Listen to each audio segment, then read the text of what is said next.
Welcome viewers, and finals are upon us.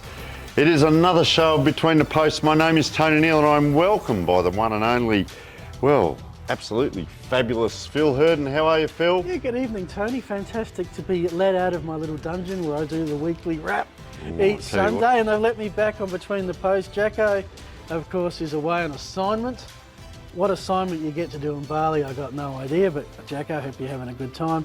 But yeah, great to be back, and I love the new surrounds. Fantastic, isn't it? Yes. And we say tonight, normally I'd say good morning, good afternoon, good evening with your viewing, but today I'll say it's the end of the season. So if you're vertical, if you're at 45 degrees, or even if you're horizontal, kick back and watch the show, because we've got a ripper tonight. We've got two special guests. We may get them over, if there's not a blue on, we may get them over to the handball. We've got the results from around the league, of course. We've got the awards. We've got the goals and marks. We're going to go through the highlights of the year. We're going to go around the league. However, Phil, I'm going to throw this upon you. Okay. It's the time of the year. There's mothballs for some. Yes. And I've gone through the collection. Every now and then I do this. Just tell the viewers, mate, what team might that be? Well, I know that one because I went to that school. So that is the Pulteney Football Club. All right. Now the premiership winning Pulteney Football Club, I might add, who picked up a women's premiership this year. Well, congratulations, girls, showing the lads how it's done. Maybe I should have kept that out. Anyway, this is all set in fun, but they're gone. They're gone. Right, now the women's season's over. One. The women's have gone, but they've got the cup with them. Righto, who might that be, Phil? That's Wool. Well, okay. How many Tigers are there? Is that the most used nickname in Australian football? I mean, is there a league that exists in this country that doesn't have a Tigers in it? Well, there's a team that are the Tigers still in, but who might be gone? Well, I reckon, in the Perth Football League, the A Division, has 3 teams that are the Tigers. I reckon that might be Broadview, Brahma Lodge. Brahma Lodge, that's it. Righto. Disregard. We're going to talk about Broadview later, aren't we? We are. Disregard the sample logo there. Okay. Who might that be? Red and black. Well, that's Tea Tree Gully. There we go. They're gone. Okay. They're gone. Who might that be, Phil? My favourite Hawks team are West Croydon, and they're still very much alive. They're in, yeah. Who else might there be? Langhorne Creek, but wrong league. Oh, and of course Modbury. Yes, who could forget one of the oldest teams in the comp, the Modbury Hawks. Thank you, Tony. Now, I played at this club, I was vice captain at this club, and never got to sing the song. We have done this before, you know. Never, well, not like this. Never got to sing the song in the whole season. Yes. We're the farmers, we're the Bulldogs. Yeah. You know that one? That is the home, or what do we call it in our first year? The greatest facility in the Adelaide Football League was won by Ingle Farm. There you go. Not so good on the field, alas. They got demoted to Div 7. And this one, the neighbours out the back now. Unfortunately, the logo, it was an iron-on back in the day, and this is what happens with a woolly jumper when you get sweaty and lathery and then wash it a few times. So who might that be, Phil? There's a bit of a giveaway there. I'm a bit of an old Fitzroy fan from VFL days, and I love them in the Adelaide Footy League, and I enjoyed calling them in the Women's Division 5, the Safety Hub Division 5 Grand Final. Alas, the girls came up short against Eastern Park. So they're gone. So I might have had to wash a few of them. I'll tell you what, there's a bit of dust coming out. Good morning, good evening and good night. Yep. There's quite a few teams that are good night right now. But for those that are still alive, we're at the real exciting point of the season. We'll pull some jumpers out a bit later on. So stay tuned, folks. We're getting set for a ripping show ahead.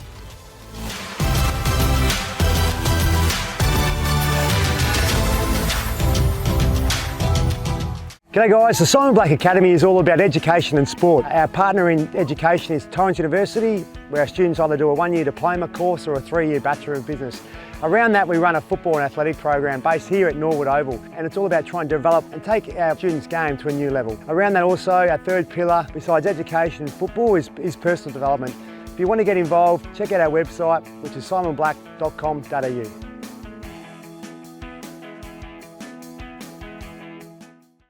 And welcome back, folks. Between the Posts, Phil Herden filling in with Tony Neal. It's finals time, plenty of action, promotions, grand final berths, teams, seasons that have been destroyed by narrow losses. Tell us all about it, Tony. What happened in the CMAX Clinical Research Division 7? Yeah, well, Adelaide Lutheran against Houghton Districts, as we said, 3 times in 4 weeks they've played. This time it was a 68-point win to Adelaide Lutheran. They did have 29 shots to 11. Rowan Miguel kicked 6 goals, and they kicked 11 goals to 3 after half-time. So they're looking very strong. They, of course, come up against Greenacres at Blair Athol Reserve this Saturday. So that will be a ripping game. Greenacres are up there, but... undefeated. Yeah, undefeated, but we've all seen this. Don't want to put the moz on them, but we have seen where teams have gone through a season and got to the last one. So we're wishing both teams all the best, and well done, Adelaide Lutheran, to get through. That final win is often the hardest, Tony. And the Glenunga would have had 2 good weeks to possibly play the grand final in their mind before the day. So it's a long wait. Glenunga? Oh, sorry, Greenacres, my apologies. Should we do it again? Greenacres have had 2 weeks to think about this, and sometimes that can be about a week too long. O'Neill Sportswear Division 6, we're at semi-final stage, and the first semi-final, Century United, well, they came out the blocks at West Croydon, took a 29-point lead. Then West Croydon 7 goals to 2 in the second quarter, 5-point at the halftime break. Of course, sudden death game. Century United led by 5 at the final break, but with their seasons on the line, it was West Croydon 5 goals to 0. The Hawks of West Croydon, 9 individual goal kickers. No one got more than 2. Llewellyn Milera was ranked their best. For Central United, Dean Steele kicked 5 of Century United's 9 goals, but it proved not to be enough.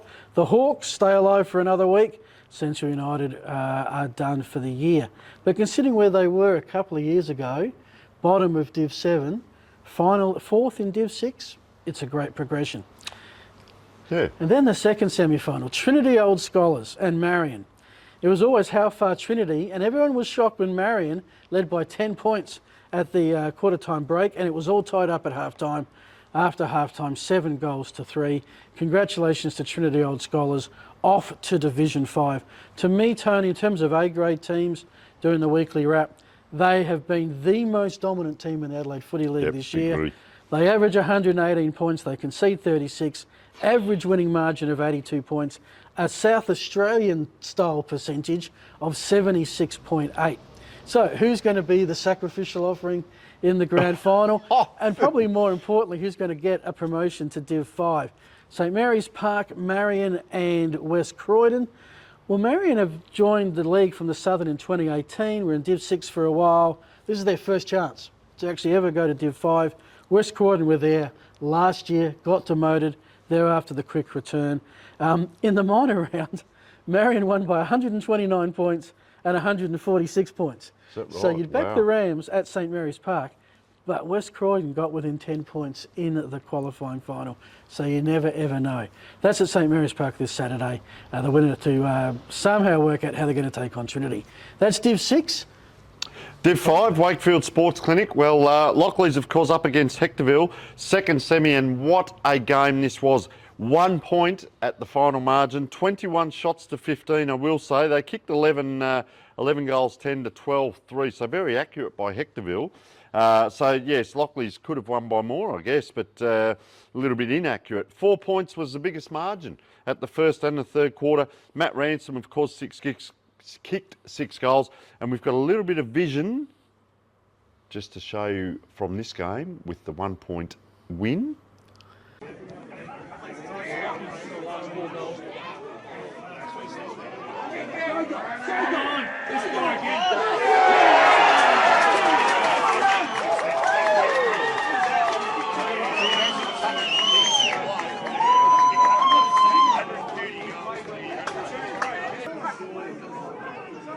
Punch it out of bounds. Don't.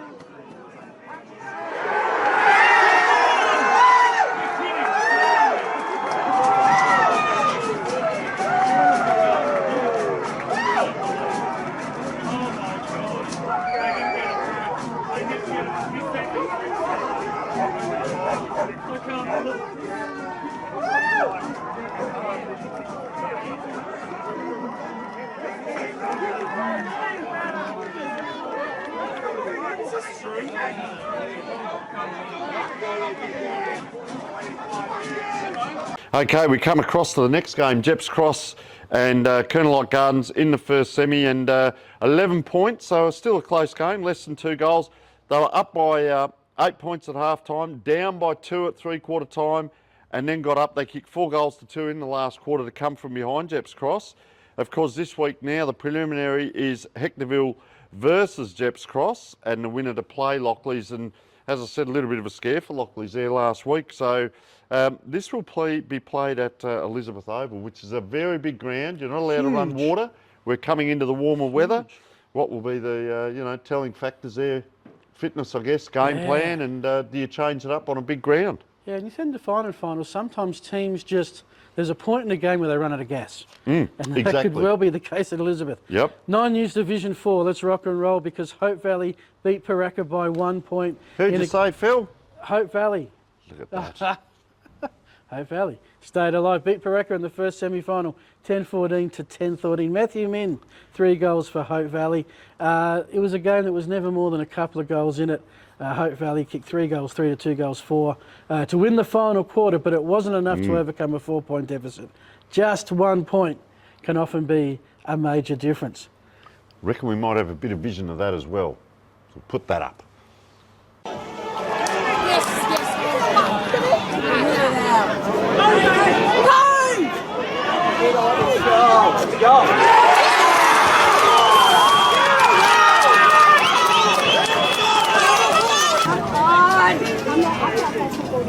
Hold the ball!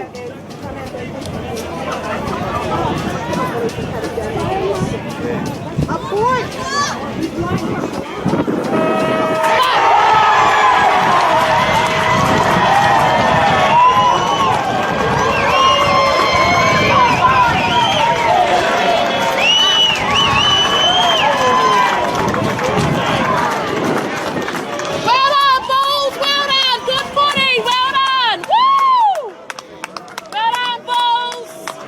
There it is, the emotion that comes with sudden death finals. Second semi, Pembroke and Plimpton. Talk about thinking the game through the week, Tony. Who'd you say then? Plimpton? No, you got Pembroke. I should have bought my Plimpton jumper. If I'd have known, I would have bought the Plimpton one. But you can gloat. That's an old one. You can gloat this week. Wait for 2 more weeks. Well, they're actually through, finally. They're through. Well, that's exactly right. They've won a final. They won a final. And Plimpton, in all the dreams they would have had about this game leading into the league, would not have dreamt that they had 8 behinds at half-time where goal was. It was a low-scoring game. Pembroke led by 11 at the half, 20 at three-quarter. Plimpton kicked 3 goals in the last, but it was too much. 4 goals, 15. Alas, is not going to win you a lot of finals. Max Thring, 2 goals, along with Matthew Falzon was some of the best players. Brett Connor, 2 goals for the Plimpton. So we got our prelim final. Plimpton, they're seeking a quick return, demoted last year, quickly trying to get back to Div 3. Hope Valley probably have been the most affected team by COVID. In 2019 were Div 5 premiers, fantastic. In 2020, they were runners-up, but there was no promotion, so they had to stay. And last year they were 5th, but it was a Final 4, so they never got a chance to play. Winner of this one will join Pembroke Old Scholars in Division 3. And in terms of who Pembroke would like to play, believe it or not, Pembroke swept Hope Valley in the regular season. Plimpton, it was a split 1-1. All right, well, that'll be an interesting one to keep an eye on. Where's that played again? That is going to be at Campbelltown. Campbelltown Oval, okay. Campbelltown Oval. Beautiful So white Plimpton, picket fence out there. Plimpton, in theory, the home team, but they do the travelling. Okay, okay. Yep. What colour are Plimpton? Black and white. No, sorry. Black and red vertical stripes. Yeah, so they won't have to change much. They're playing on Ross Trevor's ground. No, but if you got the... Pull the Ross Trevor colours out. I don't know how the... Hang them out. Let's go. I don't know what they do, because Hope Valley, if they bring the blue and red vertical, Plimpton have the red and black vertical. I think Hope Valley have got a couple of jumpers. I reckon there might be a close strip needed in that one. Yeah, interesting. Yeah, and who's the home team? Plimpton. So they probably get to wear their colours and Hope Valley will wear the away. Anyway, Division 3, Sip and Save, and Golden Grove went on their merry way. They won the second semi by 19 points. It's almost a let's just get through sort of feel to it. Flinders Park were up by 3 points at half time. 33 to up by 6 points, I should say. 33 to 39. So Flinders Park would have had a sniff. Golden Grove kicked 8 goals 6 to 2 goals 7 after the break, which sounds impressive. 8 and 6 is 14, 2 and 7 is 9. So yeah, 5 extra scoring shots in the end, but it is goals versus points. In the end, Golden Grove win with 22 shots to 23. So Flinders Park actually had more scoring shots. So if you can get through the preliminary and get through to get another go at them, they'll take some certainly some positives out of there. Golden Grove had 8 goal scorers, which I think is very important, the spread of goal scorers, whereas Flinders Park, they kicked 7 goals, 4 goal scorers, and Nathan Hinter kicked 4 of the 7. Good effort. So 7 goals, 16. So maybe they can get some redemption this week. However, in the other final, of course, Modbury versus Edwardstown. Edwardstown 38 points, 8 goals to 3 after half time, 5 goals in the last quarter. Very strong finish. 8 goal scorers as well. The one thing I'll say, Flinders Park versus Edwardstown at Mornteam Stadium. Now, Woodville. Beware Edwardstown. I know Damien Salevic. I've seen him up close. I've seen how he coaches. The guy does know. He's a winning premiership coach. He knows how to coach, and it is about coaching at this time of the year. Up against Flinders Park, this will be a real battle between 2 real quality teams to have a go the next week at Golden Grove. That is Division 3. Well, Golden Grove, along with Greenacres and along with Trinity Old Scholars, the 3rd unbeaten team to make it to a grand final. Yep. And I guess Golden Grove are like Pembroke. They get the promotion, something they've been threatening for a couple of years, but circumstances and losses at bad times has stopped them. So Breakthrough Mental Health Foundation Division 2, first semi-final. This, according to the North Haven fans, was a comeback for the ages. Down by 26 points at 3/4 time. Athelston at home looked prelim final bound. North Haven kicked 5 goals 4 to 1 behind. I mentioned teams stopping at some point during a final. That was Athelston. Tom Sandercock 3 goals. Matthew Cersei best for North Haven. Christian Ed at 3 goals for the losing Raggies. That took us to the second semi-final, which was played at the Glenelg Oval. A late move. Sacred Heart and Broadview, and of course everything has Tigers all around it, and Broadview were right at home. 5 goals 2 to 2 behinds established a 30-point lead at the first break. Went to 45 at the half. Yes, Sacred Heart won the second half. Had there been a 5th quarter, could have been interesting. They got it back to 14. But Broadview are in Division 1. And I know that many viewers would really look forward to Jacko's analysis of that because he's shown a fair bit of interest in Broadview this year. But alas, you'll have to wait for that for next week. Speaking of next week, the game on Saturday is going to be at Richmond. It's going to be a ripper. Sacred Heart Old Collegians, North Haven. North Haven trying to jump 2 divisions in 2 years. And can you imagine next year the battle on the peninsula? Port District, North Haven, if they get to play each other, because there's been so much crossover of juniors through the year. Of course, Sacred Heart, if you remember 2020, fell a goal short in the grand final against Tea Tree Gully when no one was getting promoted, and then Tea Tree Gully got promoted. If Sacred Heart had won that game, they could have been in Div 1. So, and they were close last year, lost the prelim to Glenunga. They finished top this year too, didn't they? Yes, they did. At the end of the 18 rounds. So that Broadview and Sacred Heart. Yep, and Broadview are through now, so Sacred Heart would really be chasing this one. And North Haven, don't underestimate self-belief.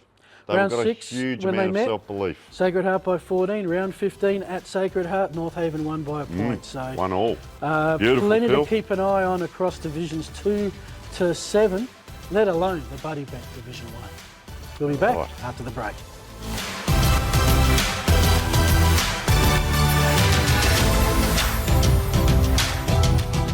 Well, folks, we're down here at the Banner Crew. Our friend, supporter and sponsor of Between the Posts has joined us. Welcome, Jason Goods. Thanks, Tony. Nice to be with you. What can the people out there expect to buy from the Banner Crew and get looked after? Pretty much anything that you can put your club logo on or a message from the club, whether it be, like you mentioned, a marquee or a flag or an A-frame or a banner, a stubby holder, a pen, anything like that, anything that you can pop the club branding on. Everything's customisable, so basically we've got an in-house design department with 2 graphic designers that can work toward getting the message across that you're after. We're down here at 318 to 326 St Vincent Street, Port Adelaide.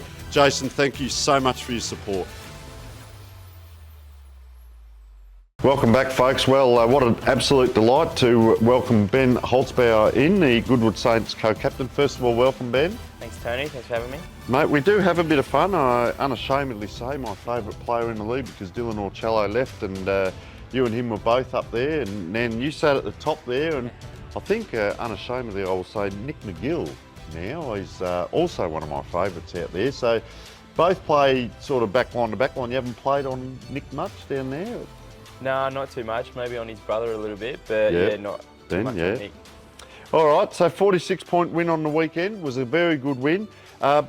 It's a lot of hard work, Ben, in all seriousness. 12 months to get this opportunity again with Goodwood Saints. What do you put it down to?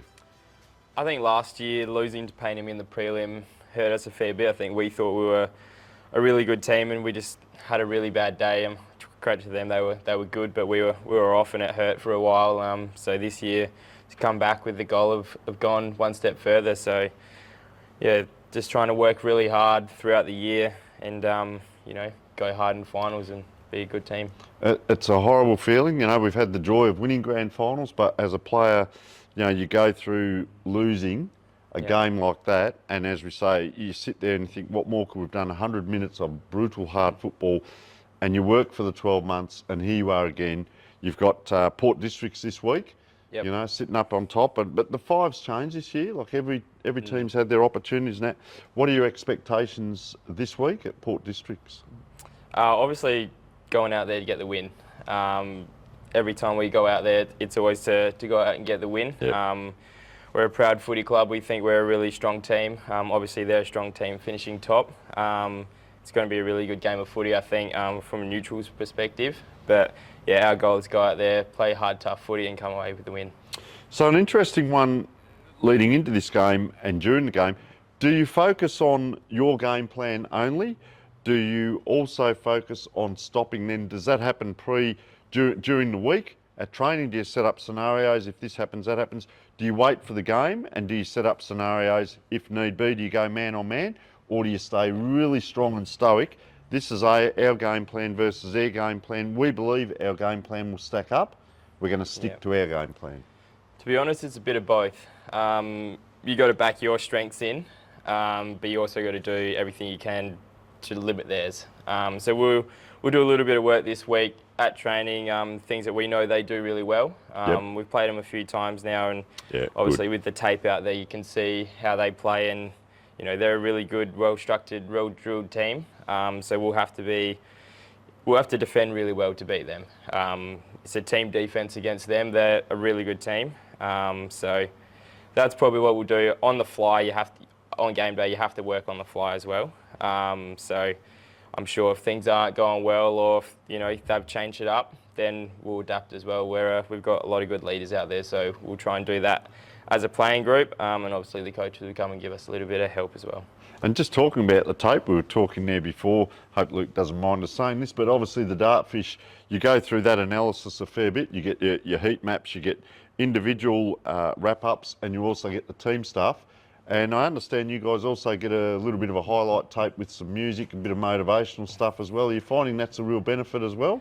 I think for us it's all about team. So having a little team highlights package is always really good. You know, before the game, you like to see what the other guys are doing well. Obviously, when you're in the heat of battle, you don't really notice everything. So it's good to see, you know, what we've done as a team against them previously or, you know, the week before, and just, you know, try and get us up and going and, you know, show that we can do some really good things out there. Well, it's good to have that, the mental rehearsal and also the high points diary. We talk about it, you know, you pick your high points and you play it and you see yourselves doing good things.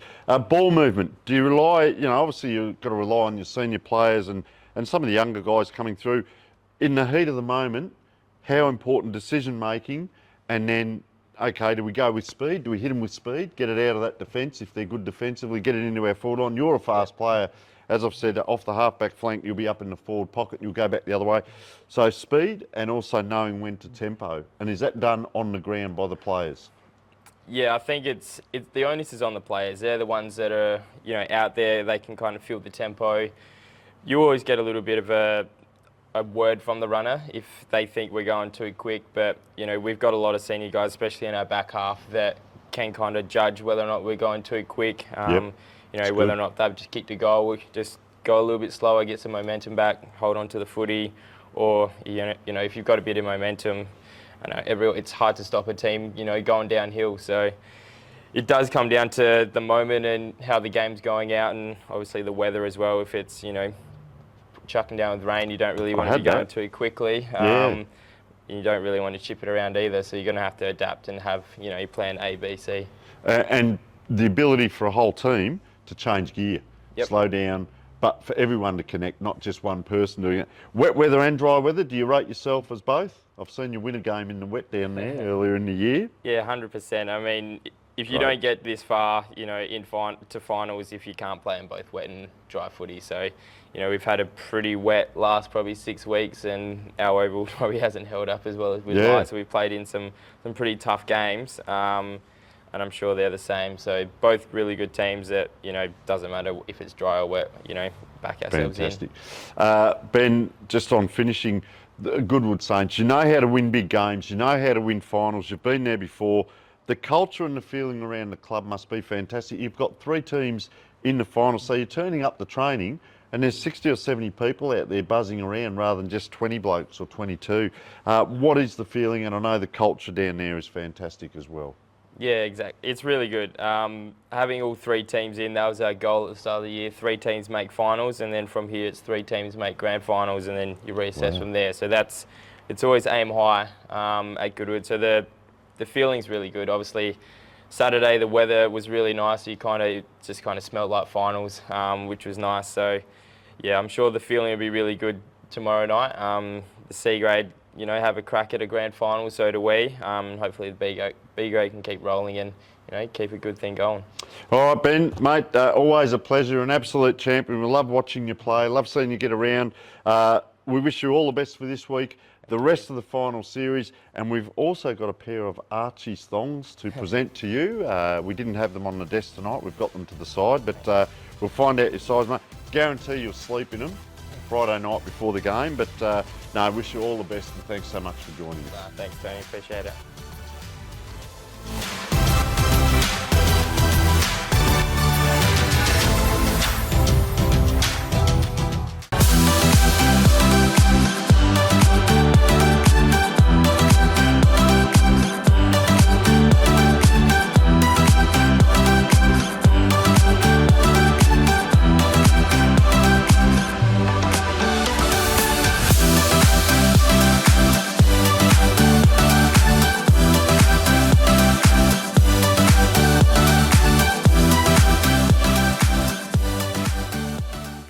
Righto folks, it is Division 1 and our friend Sean, who's not here, waffled on about Glenunga last week and well, didn't come up with the chocolates, so I don't think he's got a membership paid up yet. He's going to have a little bit of strife, but they're still in the running. They're still alive, Tony. Don't throw away that scarf just yet. No, so what we'll look at is Goodwood Saints, of course, won by 46 points. They kicked 10 goals 3 to 3 goals 8. After half-time. Glenunga have had a very good season. They're still alive, but that one will knock them around a little bit. Nick Favretto, best on ground, plus 4 goals. Well, the 2 key players, Nick Favretto and Nick Burgess, 7 goals between them. Favretto stats were fantastic. 4 goals, 1, 28 possessions to be high amongst all the players on the ground. And he had 14 clearances as well. Is that right? Wow. Burgess with 3 goals, so they had the forward target bobbing up. And Tommy Carter, who's one of my favourites, 12 clearances as a ruckman, 59 hitouts. Yep. Angus Runner chimed in, I might add. He's actually proving to be a bit of a dual threat for Goodwood. 23 hitouts, excellent, and 2 goals. So he's either giving Carter just those few minutes of rest, or he's going up forward and slotting a couple. Yeah, they've got a very good setup there, and understanding between backs, mids and forwards, how that works. You get the ball down the forward line and someone finishes rather than it come back out. That's a lot of taps. So we'll have a look at our graph at the moment, and we can see 56% possession to 44 versus Goodwood versus Glenunga there, and the disposals was ineffective, 167 to 136, but I'd say a lot of that happens because you've got so much of the ball, and then you look at effective, 107 to 90. First of all, the other big one, Phil, is the free kicks, 26 to 10. Yes, I'm sure if we were down at Goodwood Broadcasting, we would have had some special comments arising from the field from one of the coaches in regards to that free kick count. But of course, we were at St. Peter's. And look, before Colin Ralston rings us or emails me, Colin, we know that it's not an aim of the game for the free kick count to be equal. To be that lopsided is surprising, but I'll tell you what it is, Tony. It's a team that are regular, finals hardened veterans against the Glenunga side who haven't been this high, this far into a season in 40 years. They have had a pretty good record in football. Yes. Over the journey the last few years, but of course, yes, in Division 1 it's another step up, and finals, I always say it's 10% in finals. The other thing that our chart does give us, this is the beauty of using the Dartfish. You can get the video, of course, but you can get these charts and you can get every player. Heat If we maps. look at the disposals, the inside 50s, Glenunga win the inside 50s, couldn't capitalise, 47 to 38, so that's 9 more. Yep. We look at the marks, 44 to 36, so maybe it was a shorter chipping game. Contested pretty much the same, uncontested 34 to 25. So it's game pattern versus game pattern, which you've seen a little bit more of these teams this year. Yeah, well, I mean, the other was the tackle count, not because Goodwood won it by 8, but just the sheer number, 134 to 126, 260 tackles. By most measurements of A-grade senior footy, that is double the normal. But Goodwood, Glenunga threw some first punches. Goodwood steady, that's a season-defining win for them, I think, to show that they are right in the premiership mix. Well, they get a go at Port Districts now, and as I said, all 5 teams they've all got their kryptonite, but they've all got their strong points, and no one team has stood out for the whole year and just said, here we are. So it's up and down. Second game, of course, the broadcast game was St Peters versus Prince Alfred. St Peters were up on the scoreboard by 3 points at quarter time, and they then Prince Alfred then scored 10 goals to 4 in the remaining 3 quarters. Very quickly, I did a bit of work last week comparing teams. St Peters and Glenunga were the best 2 teams in the last 2 rounds. They shared the same winning margin totals. St Peters also had the leading goal scorer and had 4 of the top 22 And we're goal the number scorers. 1 attacking team in the whole Most points competition. kicked. Yeah. So I had big expectations on St Peters, not about where they finished, but how they could compete. I think the big thing for a lot of us is how good Prince Alfred are going in the second half of the season, Phil. A quick wrap-up of the game and we'll have a look at the stats being down there. It was a game where St Peters came out and threw the first few punches. Prince Alfred looked a little bit out of sorts early. They had their share of the football. They were taking low percentage shots. They weren't converting the high percentage shots. They had something like 3 goals, 8, 3 goals, 9. And then they got their mojo. Then they started kicking some goals. And there was young Hurd who was on their team. He kicked a couple of clutch ones that gave Prince Alfred the 20-point margin. Once they got that, St Peters, it was never a match-winning lead until late. Yep. But St Peters never looked that threatening after and half-time. They kick a goal here and a goal there. If they had anything to do with their third quarter, what did they kick in the third quarter, Tony? It was St Peters kicked 2 goals, 5. 2 goals, 5. So And the end that they were, Prince's the end that 2 goals straight. So they the won end- that quarter, won yeah, 2 there quarters was out definitely of a 4. scoring end to the Yeah. southern end. And might I add, just as a side note, it was a wonderful day at St Peters. It was all mixed in with the intercom. Yes. Now, it did mean you had to park a huge. postcode away, but once you got there, O'Connell Meats, one of our sponsors in the Central Market, the gourmet burgers, absolutely meticulous, fantastic. Yep. But there was just the vibe, because you had all the kids in their school blazers that would come over and have a look at times to time, and just a really good vibe of football. I might save a thought on that for the last word. Let's keep to the footy. All right, and on the food that you guys are lucky to get, the whole commentary team down there, I reckon he's booked his overseas trip on the back of that. Very good little barbecue he has going there. So the scoring shots, 27 to 16. But when now we look at our chart, the disposals, 324 to 269. So they had more of the ball. Effective, 206 to 139. So that's a fair margin. That's 67 actually, more effective. Then we go down, the handballs, 123 to 88. So a lot of ball movement, effective 100 to 62. So there was a lot of ball movement in there. Inside 50s, 51 to 33. So they're winning across the park, Prince Alfred.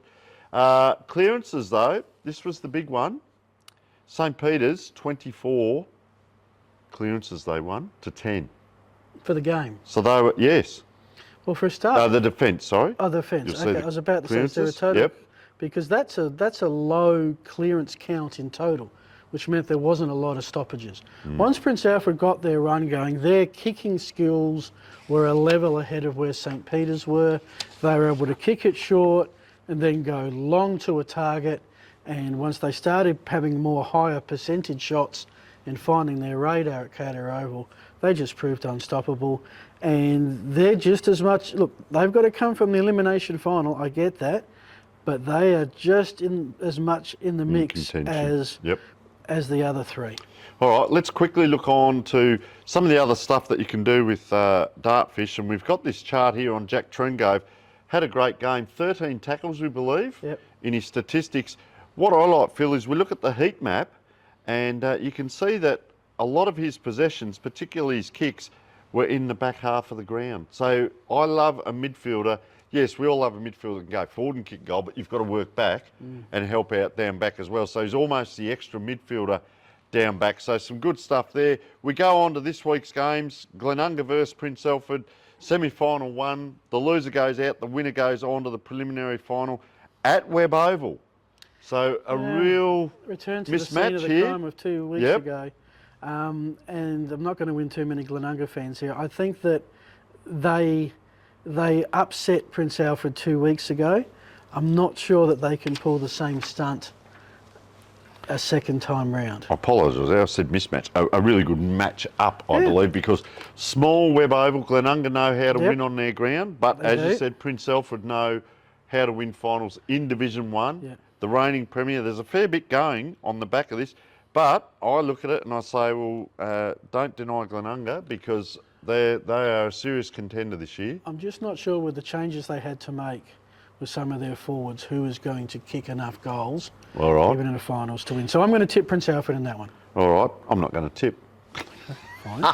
Because you guys are doing it. Not that game though. You guys see more Division 1. Port District versus Goodwood Saints. The winner through to the grand final. The loser to the preliminary. Once again, wow, what a matchup. It's at Port District, Phil. It is live streamed and commentated. What are your thoughts on this one? Well, what a battle, fair income. Well, I know that Goodwood Saints will put in a good effort, and I know that they're going to be right there. What I don't know is whether the Port Districts that have been the #1 defence all season, whether they can apply that in a finals atmosphere against a finals experienced opponent. Districts have had just the most amazing season, but the last 4 years they've been in no man's land. They've been in this 5th to 7th. Not in relegation, not with double chances. Now they've got the minor premiership. It's going to be the biggest game at Largs Reserve for probably about 5 years. We're going to know a lot more about the black and white 5 o'clock Saturday. I think a couple of factors there, Phil, and I appreciate what you've said. The other bit is they've recruited well this year. You know, it's not just get a name for the sake of a name, it's recruit for a need. And the other bit is very well coached. New coach comes in, maybe brings them up that little bit. You know, they were lucky to avoid relegation last year. They were down and out for a fair bit, and to improve this much. And this week will be very telling, isn't it? That's the big test. So the Port District will be my tip. The captain's walked in the door, mate, so I'll just shut it down right there, I reckon. But that is our Division 1 wrap. That is the big game that's on this week, and you guys are going to absolutely enjoy that telecast. We'll be there. We don't have a starting time yet. When we work that out, we'll be on air about 15 to 20 minutes beforehand. With 2:30 it says. 2:30, we'll be on air about 2 o'clock. Interviews with the coaches, and all set. And Jacko will be back with a tan, hopefully. All right, well, that is our Division 1 wrap, folks.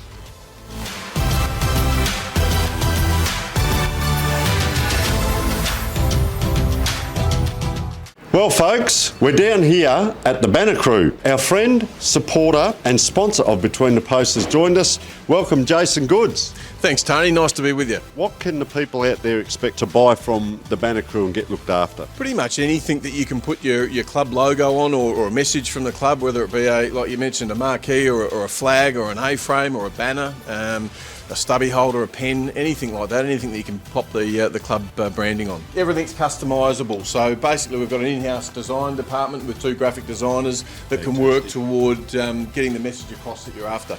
We're down here at 318 to 326 St Vincent Street, Port Adelaide. Jason, thank you so much for your support. Welcome back, folks. This is Between the Posts, our semi-final edition. Our stream game is going to be up at Largs Reserve, the Buddybet Division 1, the minor premiers Port District, taking on, well, they're a powerhouse club, the Goodwood Saints. The captain of Port District, Sean Davidson, joins me. Sean, welcome to the show. How's your 2 weeks been? It's been great, yeah. Nice little rest over the weekend, but still train Saturday because we've got to be on for coming up this week against Goodwood. Anyone head down to Goodwood Oval to check out the Saints in Glenunga just to get one last look? Yeah, we had a little look for a couple of quarters on the weekend, yeah, just to see how they went against each other, and Goodwood, yeah, prevailed pretty strongly in the end. So your journey, you started off just up the peninsula a bit at North Haven as a junior, then got into the Magpies system when there was a Magpies system, Port Reserves when they were the Power Reserves. So you've had a very interesting journey through some of the changes in South Australian football. Yeah, it was obviously great to play at Port Adelaide for quite a few number of years, and it's disappointing as the way it's kind of gone with combining with the Power and not having the league side in there as strong anymore. But yeah, it was quite a pathway, and now we'll come to Port Districts to continue my career. And you got nominated captain pretty early in your 4th season, 3rd as captain. How do you enjoy being a captain? It's a lot of fun, but a lot of responsibility as well. You got to come and do this sort of stuff. Yeah, you got to come do this kind of stuff, and really got to get around all the players and get around the club and that, and put some extra time in where you can, obviously. So as a captain, how much of your life is spent at Lowe's Reserve during a given week? Quite a bit, you know. We'll get down there and do some extra gym and stuff like that, and any events that might be on at the club, kind of help out with that, get stuff like that, get the ball rolling there. There'd be a fair bit of a buzz there at the moment, I'd say. Yeah, pretty happy at the moment, I suppose, but, you know, got to keep tracking along the way we are, because, yeah, job's not finished at this stage. So you've seen Port District in recent years, they've been in this, what I call no man's land. You've been just a win or two above relegation, maybe sneak into the 5 and lose an elimination. And you've gone from that and gone, whoa, to minor premiers. What's been the change this year? Probably just got a strong key position players through the team, and now got a quite good couple of recruits, and the Gray brothers, Smush coming there, the Gaffneys. So there we go, we've got our mandatory Cooper Gaffney mention in, just got to tick that off our list, thank you. And you know, Port District haven't played finals at this level for a while, but those players have played finals at a very high level. Yeah, they're very crucial players, you know, bring their experience from the SANFL, and with Sam, the AFL as well, kind of holds the other players in good stead and really drives the standard as a footy club, really. You've statistically been solid #1 defence all season. Was that a goal at season's start, that you were going to go defence first and we'll work out how to score goals when we can? I think, yeah, as you see, defence normally holds you a long way and goes a long way to winning premiership. So, yeah, be really strong in defence and then attack off that. Do you have, we know what we call the stars, the Gaffneys, the Greys, yourself, some of the veterans. Any up-and-coming youngsters that we'll see on Saturday that might just give you that fresh invigoration and X factor? I think Ben Gould, he's a major X factor. You know, he's got that speed and that outside run that's really hard to stop. You know, he can get on top and really break the game open with that inside 50 kick. So he's been really good. And what's your road to Saturday from here? What, you got training every night pretty much? Yeah, we'll train Tuesday, Thursday, pretty regular kind of sessions. Obviously we trained on Saturday just to kind of keep the loads up so you don't miss out, not missing a game. So yeah, should be a good week on the track and hopefully positive. And would these games for you and your career as captain and where you've been on your footy journey, would these be some of the biggest games coming up in your football career? I think so, yeah. It's really, hopefully there's a big crowd there on Saturday. I think we potentially might have all 3 grades there.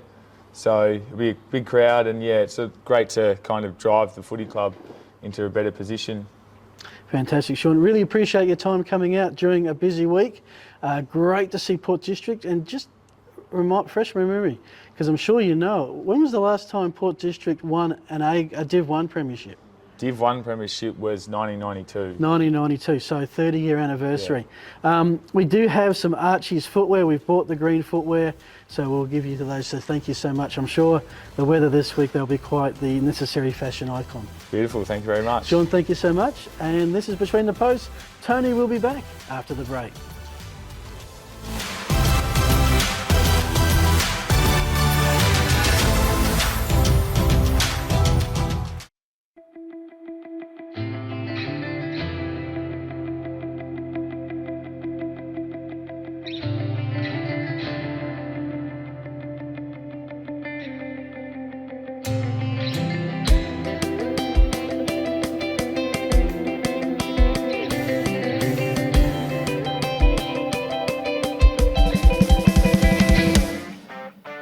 Welcome back, folks. Well, Phil,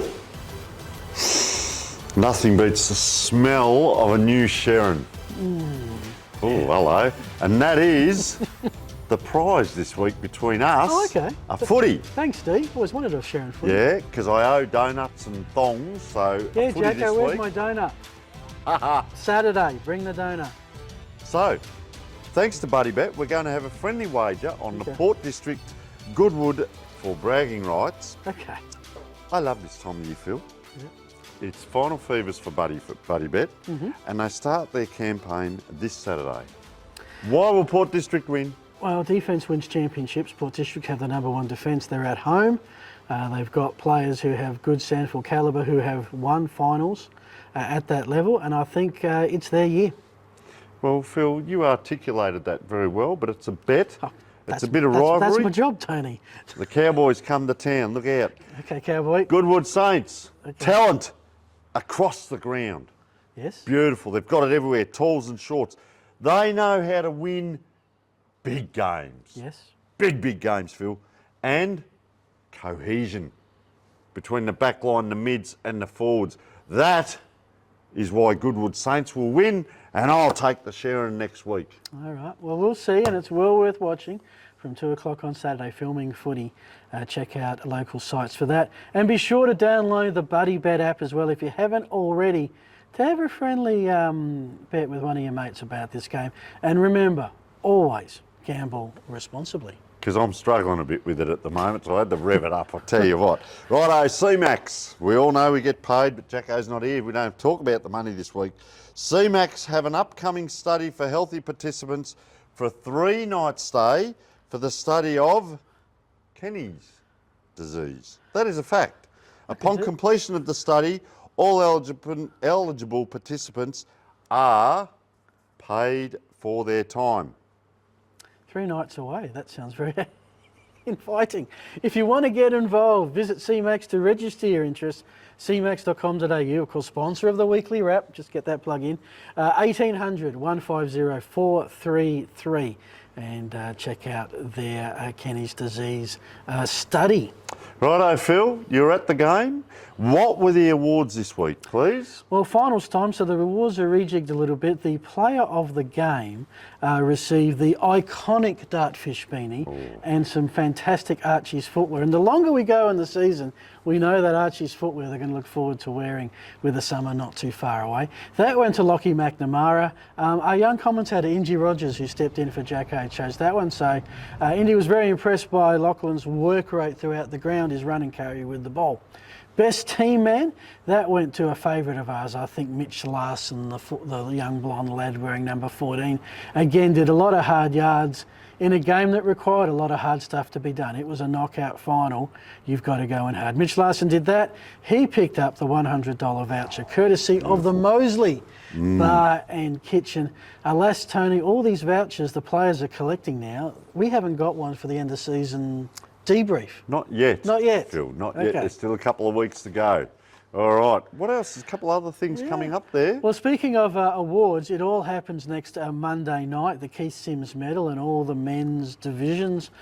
So it's going to be online, and it has been in previous years. I believe they bring in the big guns. Ben Hook comes out and he will interview the winner at the club room. Basically check online from 7 p.m, Adelaide Footy League Facebook and website for some of the minor grades, and then I think from 8 o'clock they go live to the Medalist Club for the actual medal presentation. So you get pretty excited if you saw the Adelaide Footy League's Dee Shepherd and Ben Hook suddenly arrive at your club at about 8 o'clock on Monday. It means something exciting is about to happen. It does, Phil. Very well done. And so if you can volunteer, sponsor or otherwise, get to your local club next Monday, have a gathering, another debrief on the season, very important for those that are out of it, and enjoy the medal night. All right, now we might move on. I haven't prepared you for this. Okay. But we have the best goals and the marks of the season. The weekly winner. Now, I had a look at the goals today. I spent probably 3/4 of an hour up to an hour just looking through them, and we got told to pick 5. I'm down to about 8 to 9 at the moment. I'm serious, I've got the list there. Okay. So what we're going to do is go through these. I think you're going to have a look at the marks. Well, we shouldn't tell who does what. because then I we think get- for our own safety, Tony. Yeah, Yes. thanks for dropping that one. No, well, there are some sensational ones. You watch one goal and you're just watching it 3 times over. There's You think that's over the one. head, from the pocket, Yep. Bacanello down at... That's one. Oh, he's That's kicked it one from and the you end car up with park. 8. Yeah, so some sensational guys running off half back. So they're going to come up. We're going to have a look at them and run through them over the next week or so, and we'll be announcing the winners very shortly. Yeah, looking forward to it. No car. Let's just set that up. No car. There is no car for the winner, but to have the writer saying I took the mark of the year in the Adelaide Footy League or the goal of the year, very worthy award to win. Now, one other thing while we're here, just before we get to the wrap-up in a moment, you can see behind us the magnificent, it's got dartfish up there at the moment, it's got filming footy. We're down here at Sportal. They've opened up the premises to us over the last few weeks. Fantastic mob. We've seen the interviews about the scoreboards. We are actually going tomorrow. By the time this goes up, it will have been done. But they do a monthly presentation on the scoreboards down at a sports ground, and we're going tomorrow. I think there's about 30 to 40 clubs involved around the state that are coming from country as well as local, and these things are absolutely going like hotcakes. We've told you about the benefits of them for sure. Cannot wrap up Sportal enough.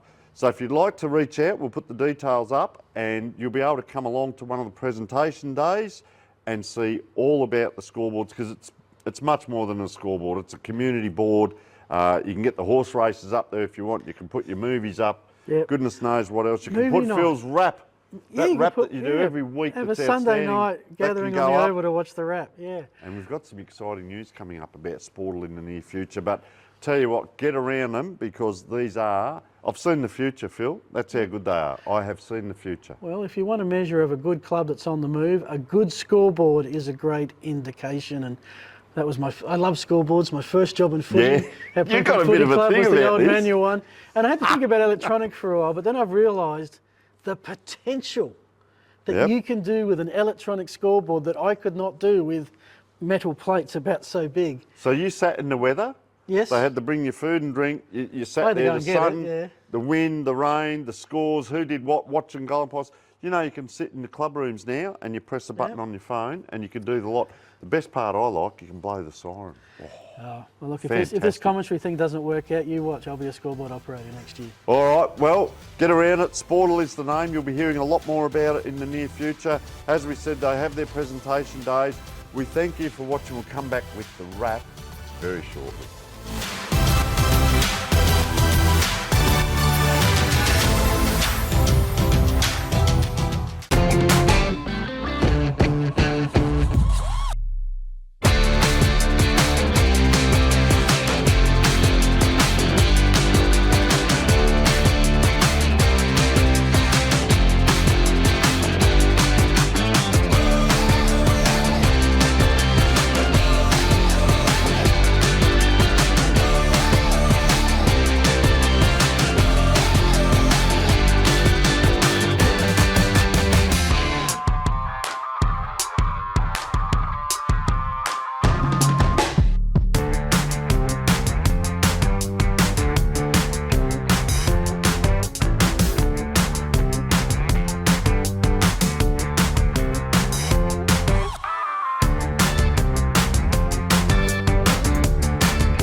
but Mahuta goes all the way. Where again, Mahuta? Good grab by Anjana, then Crone late. It's Anjana the grey. Anjana. Hill Holders went out best. Life on the wire, twitchy Frank, twitchy Frank. Classic legend, Wild Planet kicking back, Crone dashing through, will beat the lot of them, Crone. Laughalay's coming out, and they reach the line, nearly a dead heat. But this is speedy and professional. Profiteer for Mickey D is going to win easily. Aired and continued to open them up late and won very impressively.